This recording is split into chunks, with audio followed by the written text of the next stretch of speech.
Ramona Shelburne, Sarah Spain, Frank Isola, and appearing on his first career show, Harry Lyles Jr. Welcome, Harry. Fire! Good to be here. Today, Lamar Jackson, a game that has never before been had in NFL history. So that's pretty good.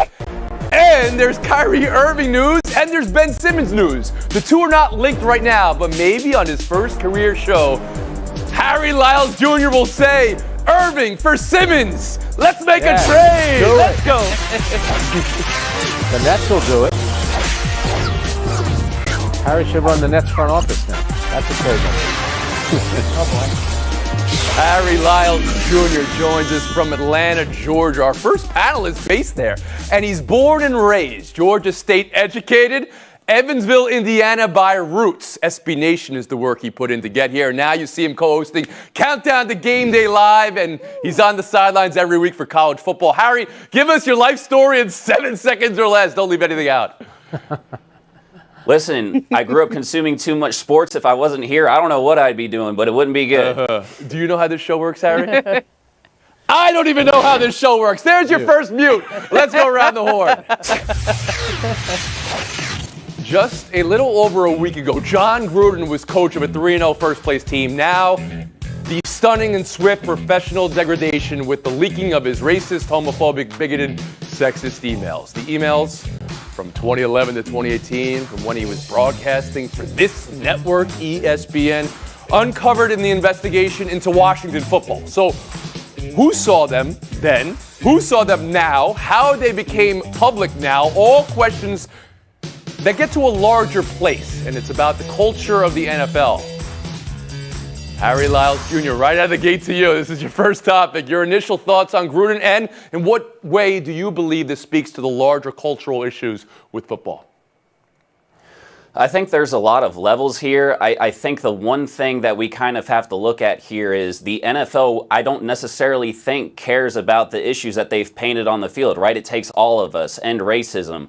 This was a we can't win the PR battle move, right? Because we had the comments that he had that were racist towards DeMaurice Smith. The Raiders sat on him for a couple days. The NFL sat on him for a couple of days. And it wasn't until last night that we got him disparaging other groups of people where they decided, hey, we can't do this anymore, and so they removed him. I think that this speaks to the larger culture of the NFL because he felt comfortable enough to where he could say these things over email, right? This wasn't a phone call. This wasn't a conversation in a room. He said these things over email and felt comfortable enough to where he was not going to be challenged on those things, and I think that that speaks to the larger issue here and that this is the culture that is in the NFL. Sarah Spain will bring you in here. Yeah, I think it's clear that they couldn't retain Gruden. There was no way to come back from that, and that's in part because of what Harry just said, right? We at least have taken the first step of saying that publicly we're not allowed to feel this way about things. Privately, he could be representative of so many other people in the NFL. There are 650,000 emails that were studied for this investigation into the Washington football team, and guess whose we didn't see? Any of the owners? The commissioner, Goodell. What we saw was a coach who is someone who receives a paycheck, not the person who really runs the league and doles out the paychecks. I don't know who leaked this. I'm interested in that aspect because it sure doesn't make the NFL look good to know this is within their ranks, because it wouldn't be a surprise to hear this from many other people at the top of this league. You're just not allowed to get caught saying it. What I want to know is, was it the Raiders trying to get out from under an albatross of a contract? Was it the NFL who were mad because Goodell didn't like how he was disparaged in particular? That's the next part of this. And where are the rest of these 600,000 plus emails where there are other people probably saying the same things or at least agreeing and laughing along with him? Ramona Shelburne. You know, I actually read it as the NFL leaking because generally speaking, whoever leaks it is the one who has the most to gain from it, but also the most to hide by leaking it and getting ahead of a story that they're protecting somebody on. And the Raiders, they were shown these emails last Friday. Okay, when the story comes out in the Wall Street Journal last Friday, the first story with the disparaging comments about DeMaurice Smith, he kind of got a slight rebuke. He didn't get fired, and he had some Raider greats came out and spoke on his behalf, and Tim Brown and Josh Jacobs came out and said, he's never been that way to me. And so he looked like he was going to survive this. And I think there was this whole trove of emails that the Raiders knew were still out there. The NFL had got the results of this investigation last week, and they knew they were out there. So I'm surprised that they didn't do something about it Friday. And clearly, when you don't do something about it, whoever is the motivated leaker is going to do something about it for you the next time. And I think that's what's happened here. So to me, this does make the NFL look a little better in the sense that they took action and Gruden's out of the league now. What I want to know is what you said, Sarah. Whose emails have we not seen? There's 650,000 emails in that Washington football team investigation that we did not see. The only ones we saw were from Jon Gruden. Frank Isola. And let's remember, too, Mark Davis, who owns the Raiders, his dad, Al Davis, was always fighting with the league office and the commissioner, dating all the way back to Pete Rozelle. And in this, in a situation like this, there's no coming back from if you're Jon Gruden. I think all of us have probably had emails, if we looked at them from 10 years ago, it might make us blush, maybe makes us cringe a little bit, but this is beyond the pale. So this is a different level. But, everyone's brought up this point. There are over 650,000 emails. You mean to tell me that it's only Jon Gruden who's used this kind of language, who has said things in there that would incriminate him, possibly get him fired? I find that a little hard to believe. This is only the tip of the iceberg, which really now, it's a separate investigation, but it's almost becoming an email scandal. So do you believe there needs to be an investigation here? Harry, you could start there. Yeah, I think so. And one other thing that I also want to address here is that I think for the people who are like, well, should he lose his job over things that he said many years ago?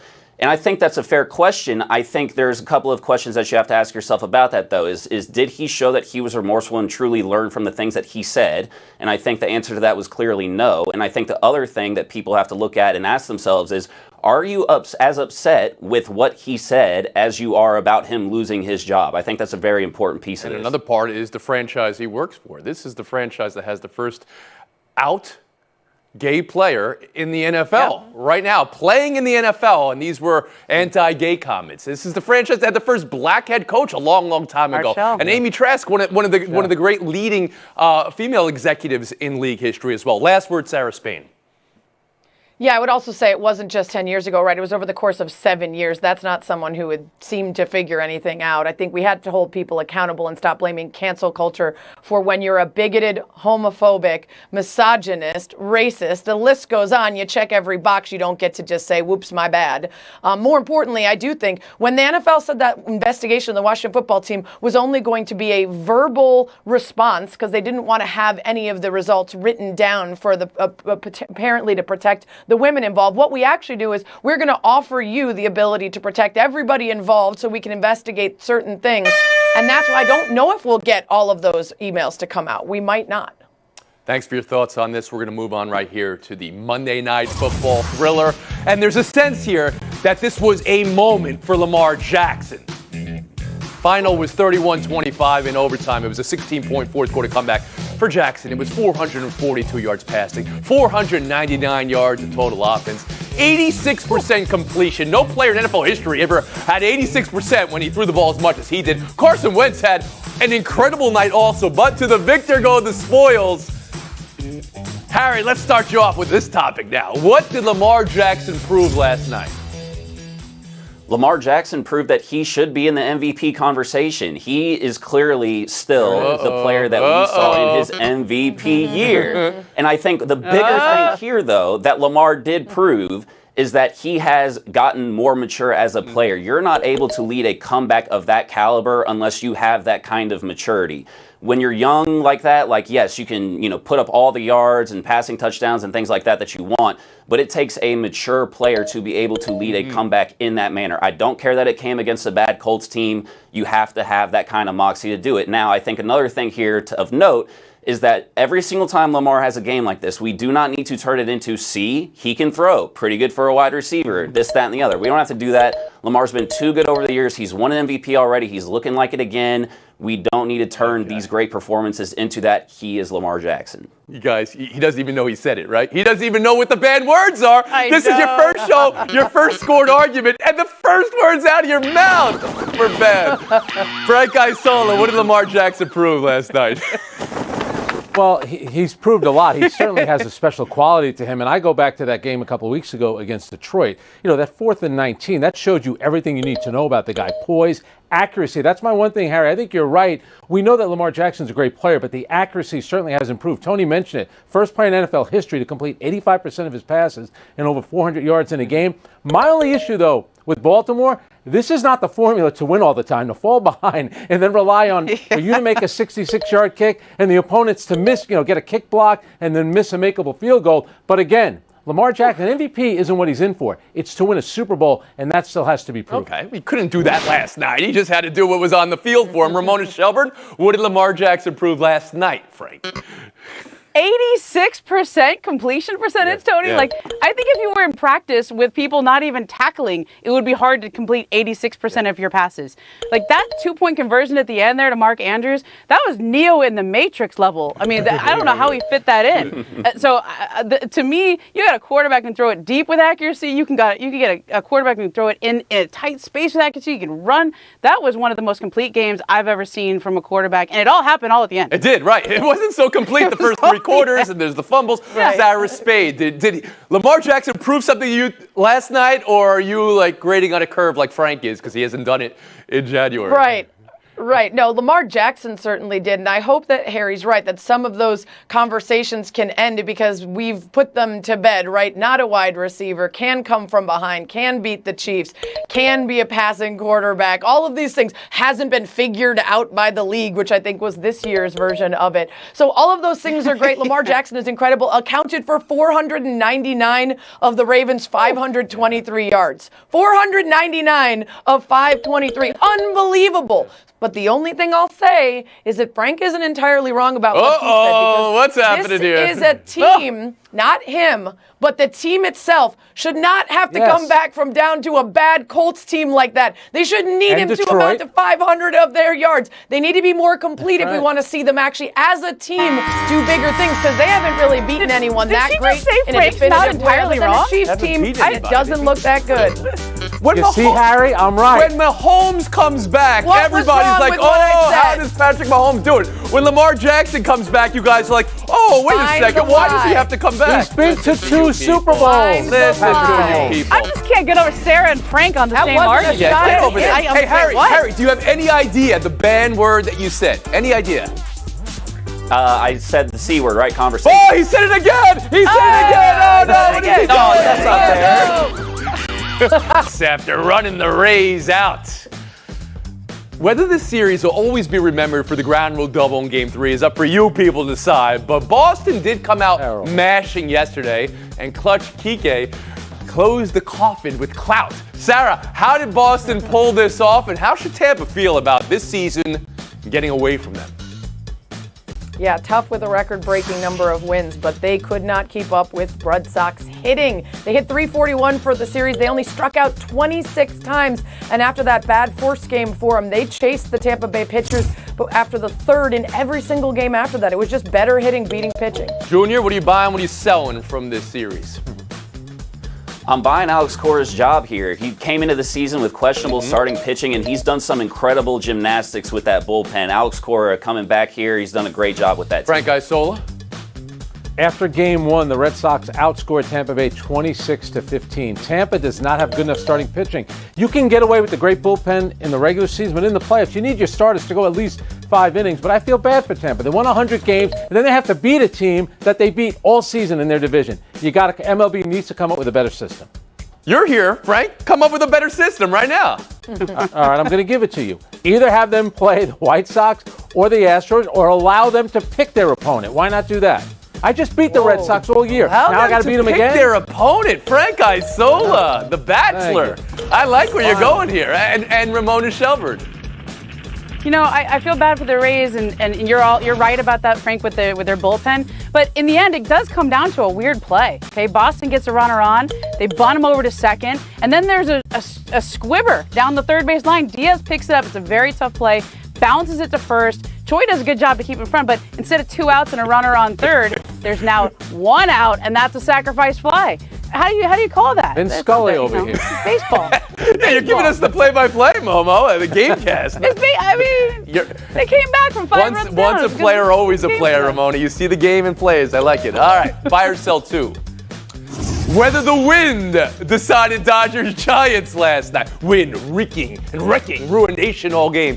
But it's this moment here. Game's on the line. I mean, the Dodgers are down to their last out. Gavin Lux unloads on one to tie the game, but it dies. Ramona, Did the win really decide this game, or is it possible the Giants were better? Okay, I'm going to tell you a story last night, Tone. I was out in Westwood. I was at a movie screening. I'm on the phone. It was so windy in LA, and it wasn't just that Santa Ana wind, which is nice and warm. It was icy and chilly, and like it was like Deus ex machina. There's no wind in LA like this. It was okay. I appreciate your representation on the weather. You told us you were at a movie screening, and I'm asking you about the baseball game that was played. Makes me question what you know about the baseball game that was played. Sarah Spade. Well, as a resident of the Windy City, I'm an expert on wind. As a former resident of Los Angeles, I'm an expert, thank you. I'm an expert on how much weather affects Angelinos. So yes, of course, they experienced a tiny bit of an inconvenience and they fell apart. It also could be that the Giants are a better team, even just by one game. And that's what they played last night, one game. Lyles? Look, I think it's fine to say that it was a factor. You could even say it was the deciding factor. However, you can only play the games on your schedule and the condition in which those games are being played. Only play the games on the schedule. What other games? I don't know. Banned word. There we go. Yeah, it's happening. Yes. New banned word. Frank Isola. How about you? Hang on a second. Is the wind a lame Ramona excuse, or is that Bill Plaschke's column blaming it on the wind? They had 5 hits. They walked 2 times. It's not a home run hitting contest. You're allowed to hit the ball on the ground. You can manufacture runs. How about giving the Giants a little bit of credit? There you go. The wind. All right.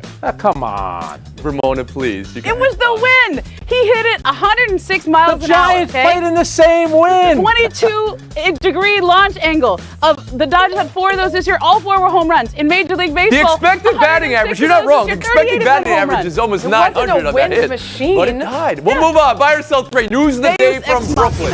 Nats announcing Kyrie Irving will not play or practice with the team until he's eligible to be a full participant. Frank Isola, what does this mean? Kevin Durant came to Brooklyn. He left the Warriors to play with Kyrie Irving. There's always way too much drama with Kyrie. To me, this opens the door for them to trade him. And since Harry didn't say it yet, I'll say it. Why not Kyrie for Ben Simmons? Oh, all right. Well, there it is here. Let's buy or sell Kyrie for Ben Simmons, or buy or sell the Nets' decision to put Kyrie to the side for now. Harry Lyles? I'm buying putting them to the side. Look, the Nets were a Kevin Durant big toe and a couple of injuries away from the finals last year. Having somebody that's halfway in, you can't have that. This is their time to win a title, get in or get out. Sarah Spain? Yeah, it's a very complicated situation with a very simple answer. If you can only play half our games, you can't practice with us, and we set some sort of precedent that you're a star so you don't have to actually be a part of the team all the time, absolutely not. This was their only answer, and probably trading him will be the next answer. Mona. Look, James Harden made Kyrie Irving expendable for the Nets. I mean, if James Harden's not there and he's not playing like he did last year, he was basically an MVP until he got hurt. I don't know that they would take the stance, but they can do this now because they have James and Kevin. Let's pull the string a little bit more, though. Ben Simmons for Kyrie. One guy doesn't want to be in one place, and Kyrie Irving, ostensibly could play every game. It actually would help both teams. Not in the playoffs, depending on where they go. Yeah, that is tough, too. True. Well, I believe you have to play the people who are on your schedule. I believe that was said, wasn't that? Oh, my goodness, Lyles Jr. You're inventing banned words, but you made